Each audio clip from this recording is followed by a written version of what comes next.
voice behind the TikTok viral song Pretty Little Baby, passed away at the age of 87. Now, this is sort of a bittersweet news. Her song Pretty Little Baby became viral several months now. I'm sure you would know if you are active on TikTok and Instagram.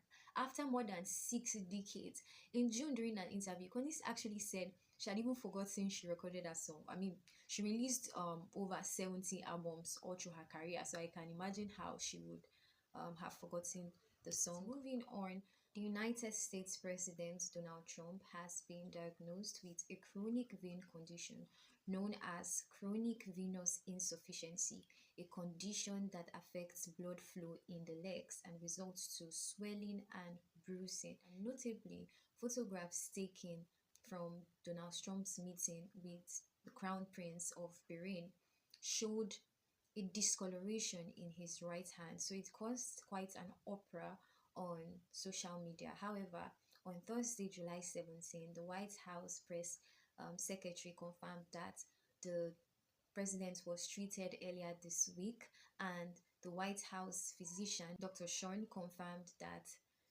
Trump's condition was benign and common, especially with individuals over the age of 70. Now, a vascular surgeon at the University of Texas explained this condition, and she said that normally blood is meant to flow upwards, but when the valves in the veins are weak, the blood begins to flow backwards, and so it results in swelling. She said that common ways for treating this condition is through compression stockings and also the leg elevations.